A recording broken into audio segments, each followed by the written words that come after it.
Thanks for stopping by the Kansas City Chiefs Report. Tyler Jones, your fearless leader, here with you. Thanks for joining us. We have a brand new 3-round mock draft from ESPN's Mel Kiper Jr. and Field Yates. They went back and forth making picks for every team across the National Football League. And what we're going to do on today's show is we're going to show you the picks they made for Kansas City, along with their analysis on the selections, and we'll share our thoughts and react to it coming up here on today's show. Before we do that, folks, the Raiders report. Our friends Mitchell Rins and Jeremy Chuggs, they put a challenge to the kingdom. They said, Tyler, there is no way you guys can get 1,000 comments on today's show. Mitch was just telling me they did this the other day, and he said there's no way the Chiefs Kingdom can do the same thing and live up to Raider Nation. I said, Mitch, just watch us. We will impress. We are up for the challenge here today. So if you want to take on that challenge and beat Mitchell Rins and company and prove them wrong, spam C in the comments section. Let's get 1,000 C's. If we get 1,000 of them, then I'm going to shout out whoever spams it the most on a later edition of the Chiefs Report. That sound like a deal? I think that sounds like a deal. Let's get started with today's show. All right, so Mel Kiper Jr. and Field Yates of ESPN, they have a brand new 3-round mock draft, and this is their last mock draft before the real thing next week. And so let's go ahead and get started with the first pick for Kansas City at 31 overall. Field Yates made the pick for the Chiefs, and he goes with Oregon offensive tackle Josh Conerly Jr. Let's hear more from Field Yates on the selection. What a coup this would be for the Kansas City Chiefs. The Chiefs must continue to address the offensive line, even following the signing of Jalen Moore. Conerly was excellent last season as the frontside protector for Dylan Gabriel, allowing just 1 sack. He could eventually do that for Patrick Mahomes. Conerly is always in control and dependable. Now, I'll say this. This is not the sexy pick by any stretch of the imagination. I don't think that anyone is watching, of the casual Chiefs fan, just a ton of Josh Conerly film during their lunch break, if we're going to be frank here. But this is a smart pick by Kansas City. And when you compare it to some of the other names that are being mentioned of offensive linemen at 31, like let's say Josh Simmons from Ohio State, he doesn't have the injury concerns that Simmons does on that front. So you get a player that's played at an All-American level, and he doesn't have the injury issues that Simmons does. This might be a better pick for Kansas City at 31. More on Josh Conerly Jr., played his entire career for the Oregon Ducks, a first-team All-American selection and a first-team All-Big Ten choice this past season in 2024. Had a really strong year as the Ducks ended up winning the Big Ten title, undefeated in the regular season, and went on to the Rose Bowl in the college football playoff. And his stats, according to PFF, were solid across the board. An overall grade of a 78.1. Pass blocking is his strength at an 83.5. Run block grade of 72.5. Just allowed 1 sack, got called for 4 penalties. And taking it a step further, he only allowed 2 hits and 6 hurries on top of that as well. His scouting report goes as follows. He's great in leverage in both phases. He plays with great length, which one of the things we've talked about a lot with these tackles in this year's draft is that you got a lot of tackles that have short arms, that don't have the length, that don't have the wingspan, and might have to move over to guard. Conerly looks like a tackle at the next level. He's a high-level athlete. He's got good hands in protection, but he's not a dominant finisher. All right? That's just not his game. That's not who he is, and I don't know if he'll ever be that type of guy. So what do you think about the pick of Josh Conerly Jr.? Should the Chiefs select him or not? Your chance to be on the clock here on the Chiefs Report. Type S for select, P for pass. Way in the comments section and let us know in our pinned comment today. Today's show is sponsored by Game Time. Game Time is the place to go for the best seats, the lowest prices guaranteed. Game Time makes getting tickets faster and easier, even for hard-to-get playoff seats. Prices on the Game Time app actually go down the closer it gets to tip-off. with killer last-minute deals, all-in prices, views from your seat, and their lowest price guarantee. Game Time takes the guesswork out of buying NBA playoff tickets. I'm excited to head to Oklahoma City, go watch my Thunder in action, and hopefully take home a title here in the coming weeks ahead. Game Time is the official ticketing partner of the Chiefs Report, where they have last-minute deals where you can save up to 60% off buying last minute for sports, concerts, comedy shows, theater productions, and more. Game Time Picks makes last-minute ticket buying even easier than ever by quickly highlighting the best deals in the stadium. They have their zone deals where you can save even more when you choose a section and let Game Time choose the seats. They have their all-in pricing. Toggling this feature shows the total up front with no surprise fees at checkout. They have their seat views where you can get a panoramic view from your seat in the app before you buy. The lowest price guaranteed, or Game Time will credit you 110% of the difference. Your purchase is covered with the most flexible customer service policy in the ticketing industry. Take the guesswork out of buying tickets with Game Time. Download the Game Time app, create an account, and use code CHATSPORTS for $20 off your first purchase. And I'm going to be looking to go to Royals games this summer, in addition to other events in Kansas City like the Current or Sporting KC, whatever it may be. I'll get my tickets on Game Time. It's real simple. Just choose the event. They got the prices listed. Choose your seat. And then just like that, you're checking out with Apple Pay, Google Pay, Venmo, all major credit card providers. Terms apply. Again, create an account and redeem code CHATSPORTS for $20 off. Download the Game Time app today. Last-minute tickets, lowest prices guaranteed. The link is in the comments and the description of today's video.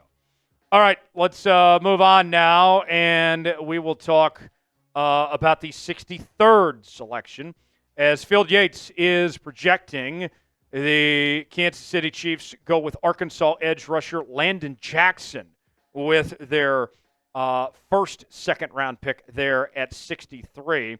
And here's what he had to say about let me get you my take first, and then we'll go to what Field Yates had to say. I see a lot of potential in Landon Jackson to be a quality starting edge in this league, and I think that would be a big help for the Kansas City Chiefs. As this edge rusher spot, I think since King Felix hasn't really developed like we thought, and it's a bit underwhelming right now. And you can never have too many pass rushers. I think Landon Jackson could come in and be an immediate impact player, and he's got the production as well to his credit. Phil Yates saying this on the pick that he made for the Chiefs. Kansas City will always be in the business of adding pass rushers, and Jackson has terrific length and plays with one of the best motors in the class. The Chiefs tied for 18th in sacks last season with 39. More on Jackson. Began his career with LSU, then transferred in conference to Arkansas, where he spent the last 3 seasons. He was a first-team All-SEC selection in 2023, and then he followed that up this past year as a second-team All-SEC selection as well. More on Jackson statistically. This is the production we're talking about. 6.5 sacks in each of the last 2 seasons. His pressures went way up from 22 to 35 this year and had 1 forced fumble. TFLs were down a little bit, but his tackles were up from a year prior. Scouting report, great length and size. He's physical at the point of attack. He extends and sets the edge. He's got active hands, but he can be a bit too robotic at times. That'll be something he needs to work on there. So what do you think about Landon Jackson? Your chance to be the GM here on the Chiefs Report. Type Y for yes, in for no. Weigh in. Tell us if you think the Chiefs should draft Jackson or not. We'll be live for the NFL Draft here at the Chiefs Report next Thursday and Friday. And in the lead-up to the draft, we're going to be bringing you daily videos, sometimes 2 and 3 videos a day. We also have breaking news, Q&A mailbags. This is the most interactive Chiefs YouTube channel you will find anywhere, folks. I want to make sure, I'm looking at you in that camera right there. I want to make sure you're subscribed. Best part about it, doesn't cost you a thing. You're paying $120 a year to subscribe to ESPN Plus. You're paying just a lot when it comes to streaming services like Netflix and Hulu and all that. You don't have to pay a thing to subscribe and watch our videos here on the channel. Subscribe now for free, youtube.com/ChiefsTV. So Mel Kiper made the pick at 66 for Kansas City, and he goes with Bowling Green tight end / running back Harold Fannin Jr. with this pick. Let's hear more from Mel on the selection. Fannin led the nation in receiving last season with 1,555 yards. Kansas City could use him in a multitude of ways, and he could even develop into Travis Kelce's eventual replacement. He's a Swiss Army knife. You are going to find spots all over the football field for him. Kind of reminds me, in a sense, like Taysom Hill in that way, but I think he's got way more talent than Taysom Hill does. And the Chiefs have some uncertainty about their future when it comes to the tight end spot. I think Noah Gray is very good, but I don't think that he is a number one tight end in this league. And we don't know what you have in Jared Wiley just yet. Harold Fannin Jr. could potentially be what you're looking for. Last season, I know it was in the MAC.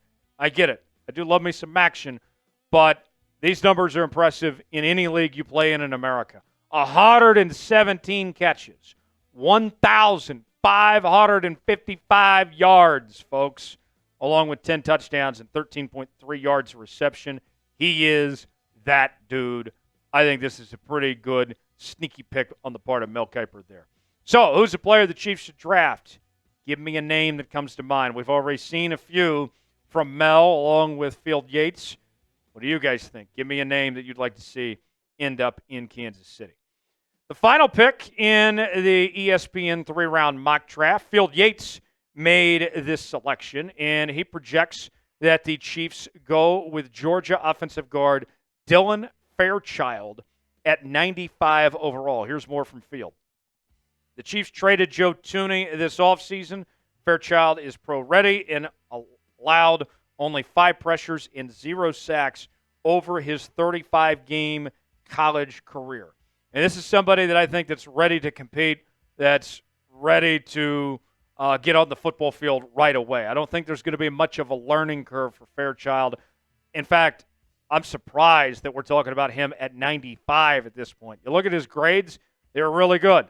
74.6 overall, 87 pass blocks, 71.8 run block grade, only allowed 1 sack, got called for just 4 penalties last year, and his stats taken a step further, only gave up 1 hit, 7 hurries. Fairchild, I think, is very, very good. I like this pick for Kansas City to go with Fairchild there. So, now, let's ask you, what's the biggest need for the Chiefs in this draft? Is it offensive line? Is it receiver? Is it edge? Is it something else? It's defensive line. What do you think the biggest need is? Chime in, let us know. I think this is a solid mock for the Kansas City Chiefs. And it's very needs-focused of addressing those things, but not necessarily reaching on these selections either. And I think that the Chiefs get much better. We've heard Brett Veach talk about that he views this draft as their real opportunity for free agency. And I think you're talking about adding quality talent that can immediately help this team. Here's another look back at the picks made by Mel and Field. You start with the first round, 31, Josh Conerly Jr., then at 63, Landon Jackson, then at 66, Harold Fannin Jr., and then at 95, Dylan Fairchild, the final selection there. How would you grade the latest ESPN Chiefs mock draft? I'll give my grade in a moment, but I want to hear from you guys, A, B, C, D, or F, in the comments section and let us know. My grade, I'm going to go with an A- here. And the reason why I say this is you didn't have necessarily some flash, but you got some substance with these picks that were made by the Kansas City Chiefs. And sometimes, look, we all want some flash, but sometimes you just need to, eat your potatoes. And this is one where, hey, you're taking care of the things. You might find some flash with a trade or something down the line or another signing, but this is taking care of those needs that you should address, and I can't hate this mock draft. I'll go A-. Let's tell you about the other picks that Field and Mel made for the first round. We'll run through these real quick. Cam Ward, number 1 to Tennessee. Travis Hunter, number 2 to Cleveland. Then Abdul Carter, 3 to the Giants. Will Campbell, 4 to the New England Patriots. Mason Graham, 5 to Jacksonville. Ashton Jeanty, 6 to the Raiders. Armand Mimbo, offensive tackle from Mizzou, to the Jets. Jalen Walker to the Panthers at 8. We go to pick number 9, where Shedeur Sanders ends up with New Orleans. Then at 10, Tyler Warren to the Chicago Bears. At 11, the San Francisco 49ers go with Kelvin Banks. Matthew Golden to the Dallas Cowboys at 12. Will Johnson to the Miami Dolphins at 13. Colston Loveland to the Colts at 14. Mike Green to Atlanta at 15. 16, Barron, the corner from Texas, to Arizona. Then at 17, we find Walter Nolan going to Cincinnati. 18, Gray Zabel, the offensive lineman from North Dakota State, goes to Seattle. At 19, Nick Emanwari, the safety from South Carolina, goes to Tampa Bay. At 20, Hampton, the running back from North Carolina, goes to Denver. 21, the Steelers pick up Derek Harmon. 22, Emeka Ibuka from Ohio State goes to the Chargers. 23, the Packers go with Shamar Stewart. 24, the Vikings go with Donovan Jackson, the offensive guard from Ohio State. 25, T-Mac, the wide receiver from Arizona, goes to Houston. 26, Maxwell Harrison goes to the LA Rams. 27, Malachi Starks to the Baltimore Ravens. 28, the Lions go with Mikael Williams. And then at 29, we have a trade as Jackson Dart takes the 29th pick to Cleveland, as Washington held the pick originally. Trey Amos, the corner from Mississippi, goes to Buffalo at 30. And then the pick we talked about earlier, the Chiefs go with Josh Conerly at 31. And then rounding out the first round, Jahad Campbell at 32 to the Philadelphia Eagles there. And for the rest of the mock draft, you can go see for yourself at ESPN.com of who they have projected for all of the remaining rounds of 2 and 3. So there you have it. That's the look at the mock draft. If you made it to the end of today's video, spam a real one in the comments section. Appreciate y'all joining us. We'll see you next time here on the Kansas City Chiefs Report.